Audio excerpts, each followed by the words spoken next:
What's going on, guys? Mojo King here, and today we're doing a FIFA 17 preview. Now, FIFA 17 is about a month away. There's a lot of things to talk about. I'm going to try to cover as much as I possibly can, talk about the things I like, and talk about the things I do not like.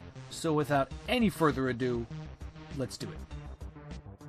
Gamescom 2016 went down yesterday, and it was hosted by Spencer and your man with the green eggs and ham, Castro. He worked on his hotline bling and gave us a lot of new information about FIFA 17's Ultimate Team. Before we talk about foot, let's get a few things out of the way, and that is, I could give shit less about J-League. 2, the journey. You know, the mode where you could pretty much tell the media to go fuck themselves. You could get your manager mad and he could tell you to go fuck yourself. You could hope that Wayne Rooney lurking in the backgrounds doesn't kill you for stealing his job. You can make prank phone calls to people. You can hang out with this guy who kind of looks like Aaron Ramsey all the time. I mean, you hang out with him all the time. It makes me wonder, do I get an option to wear that shirt? Do I have wardrobe options? It seems like no matter what club you sign for, this guy is always with you. Maybe he's your agent. I don't know. But the game mode itself is missing a few things. One, customization. You know, it should be able to give you a chance to create your own character. And unfortunately, you're this guy all the time. It is a great idea, and it's really innovative to give you a behind-the-scenes look of what it's like to be a soccer prospect. But it's missing a few things. Now, seeing the coaches on the touchline jump up and down and celebrate with your players doesn't really do anything for me. Although having their real faces and having a chance to see your own coach run up and down the touchline is awesome. Although in career mode, you only get a few generic faces, and that one kind of looks like Lionel Messi. Career mode in itself has always been my favorite mode. They really didn't do much to it this year, though. Now, they added a few new budget features, a few new graph charts, and a few things you could do.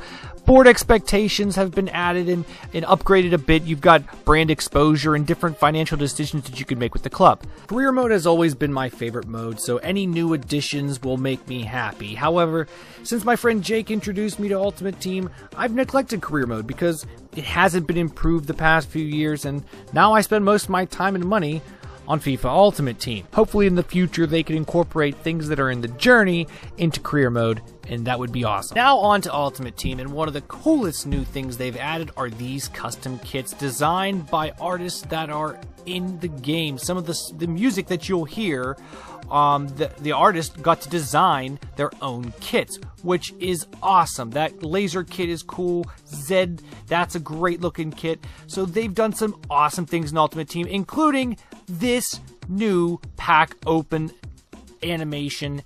This is really cool. It looks a little bit like the Pez design whenever you open balls or whatever, but this is really cool. That's the kind of stuff you want to see in Ultimate Team. The new foot card designs are a little plain, if you ask me, although the special cards look awesome. That black card, I don't know what it's for, but it looks really sweet. And then, of course, the new legends in Ultimate Team. So there's 10 new legends that have been added to the plethora of legends that we already have.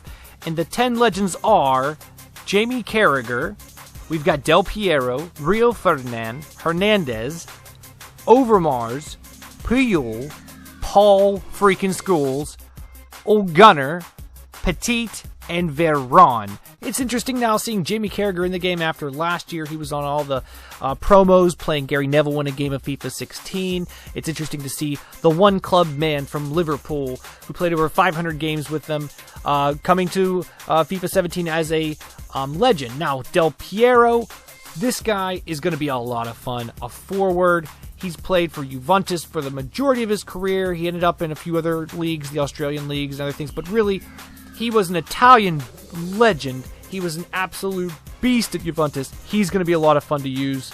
And then we have Rio Ferdinand, who started his career at West Ham United, ended up going to Leeds, and then finally going to Manchester United, where he spent the majority of his career, ended up at QPR. And then we have Luis Hernandez, El Matador, who is a Mexican legend, of course.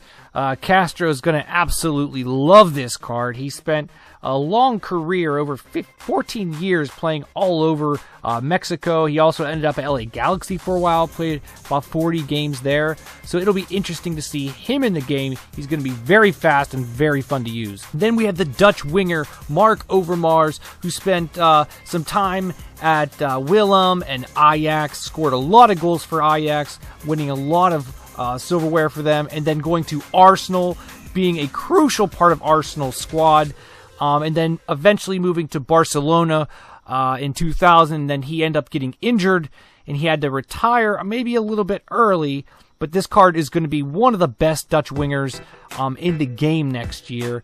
Great pairing with a lot of other Dutch legends. Next, we have Carlos Puyol, another one club man who absolutely really gets me going. This card is going to be a lot of fun. It'll be interesting to see his stats. I think he's going to be probably one of the highest rated defensemen in the league, even though he's kind of small. I think he's under 6 foot, about 5'10", 5'11". It'll be great to see the Barcelona center back legend in the game with his long, crazy mane. So next up, we've got Paul Scholes. This one's got me probably the most excited out of any of these cards, obviously because I'm a Manchester United fan, but Paul Scholes, another one club man. Of course, Paul Scholes, the most decorated English footballer of all time, Manchester United star for years, played 499 games, 107 goals. It'll be nice to have him and Giggsy in a team together. And to finish off your Manchester United throwback team, you've got Old Gunner, the Norwegian superstar, super sub for Manchester United. He also played for a few teams in the Norwegian league, but really this guy made a name for himself at Manchester United, coming on and scoring big goals. Some of the best, including one in the 99 Champions League final against Bayern Munich, and winning the treble for Manchester United. Next up, we've got Emmanuel Petit, the French midfielder who is described as a general in the midfield. He's played for some of the biggest clubs in the world, too. He played for Monaco, Arsenal, Barcelona, Chelsea, being a great distributor. He did score in the 1998 World Cup final. I think we're going to see some great passing stats on this guy. Finally, we've got Juan Sebastian Veron, who is an Argentinian midfielder, played for Boca, Sampdoria, Parma, Lazio, Manchester United, Chelsea, Inter, Estudiante. He played the majority of his career at Estudiante, but he did spend a lot of time at both Sampdoria, Lazio, and United. Big-time player. He's scored a lot of goals, played over 500 games in his career. A lot of Manchester United legends added this year. Okay, guys, so let's look at some of the new FIFA Ultimate Team game modes. They're really trying to do a lot of new things this year with FUT. You know, they're adding a lot of competitive gaming into it. There's a lot of weekly challenges where you could win a certain amount of games, and then you get qualified to play in like a weekend league tournament.